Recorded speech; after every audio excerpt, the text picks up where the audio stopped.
గెలవడం అనేది ప్రతి ఒక్కరి బాధ్యత. గెలిపించడం అనేది ఇన్ఛార్జీల బాధ్యత. వాళ్ళు గెలిస్తే చాలు.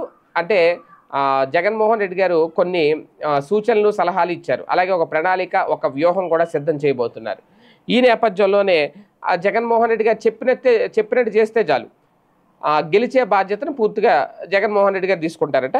ఇదే చెప్పుకొచ్చారు. ప్రధానంగా పార్లమెంట్ నియోజకవర్గం పరిధిలోని 7 అసెంబ్లీ స్థానాల్లో ఎంతమందిని గెలిపిస్తారు అనేది ఆ పార్లమెంట్ అంటే ఇప్పుడు జిల్లా అధ్యక్షుడు, ఒక జిల్లాకు ఒక అధ్యక్షుని పెట్టారు కదా, అతని బాధ్యత అనమాట. ఒక రకంగా అతనికి పరీక్ష. అలాగే జిల్లా అధ్యక్షులకు పనితీరు ఆధారంగానే మంచి పదవులు కూడా వస్తాయట. వాళ్ళ నమ్మకాన్ని జగన్మోహన్ రెడ్డి గారు ఖచ్చితంగా వాళ్ళ మీద ఒక నమ్మకం పెట్టుకున్నారు. ఆ నమ్మకం వమ్ము చేయకుండా పనిచేయాలని చెప్పారు. రీజనల్ కోఆర్డినేటర్లు కూడా వాళ్ళ ప్రాంతాల్లో ఎంతమందిని గెలిపించుకుని వచ్చారు అన్న దానిపైనే వాళ్ళకు పార్టీలో సముచిత స్థానం దక్కుతుంది. చంద్రబాబు ప్రభుత్వం ఏ రకంగా ఫెయిల్ అయిందో అందరికీ కనిపిస్తుంది. ఈ ప్రభుత్వం తిరిగి అధికారంలోకి వచ్చే అవకాశం లేదు. ప్రజలకు ఇచ్చిన అన్ని హామీలను అమలు చేసి పారదర్శకంగా పథకాలు ఇచ్చి 2.73 లక్షల కోట్లు బటన్ నొక్కి ప్రతి ఇంటికి పథకాలన్నీ చేర్చిన తర్వాత కూడా మన పరిస్థితి ఇలాగే ఉంటే అన్ని రకాలుగా అబద్ధాలు చెప్పి మోసం చేసిన ఆయన పరిస్థితి ఎలా ఉంటుందో ఊహించుకోవచ్చు అంటూ జగన్మోహన్ రెడ్డి గారు చెప్పిన మాట.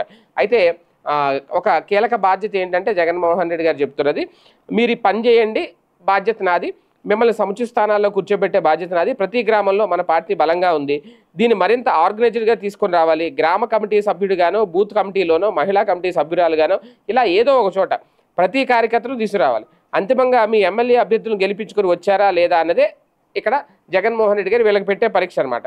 గ్రామ బూత్ మండల కమిటీలు ఎప్పుడైతే క్రియాశీలకంగా పనిచేయడం మొదలు పెడతాయో గెలుపు అనేది ఆటోమేటిక్గా వచ్చేస్తుంది అనేది ఈ లెక్కలన్నీ వాస్తవానికి మరి రాష్ట్రం ఇలా పనిచేయలేదు అందరూ. కాకపోతే అప్పుడు బూత్ లెవెల్ కమిటీలు ఇవన్నీ లేదు. పార్టీ క్రియాశీలకంగా పదవులు అప్పట్లో ఇవ్వలేదు, ఇప్పుడు ఇస్తున్నారనమాట.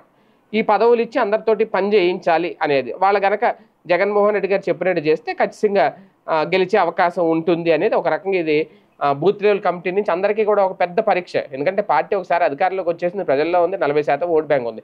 ఆ 40% ఓట్ బ్యాంక్ నిలబెట్టుకుంటూ ఇంకో 10% ఓట్ బ్యాంక్ని గ్యాదర్ చేయడం అనేది వీళ్ళు చేయాల్సిన పని. అది సక్సెస్ అవుతుంది చూద్దాం.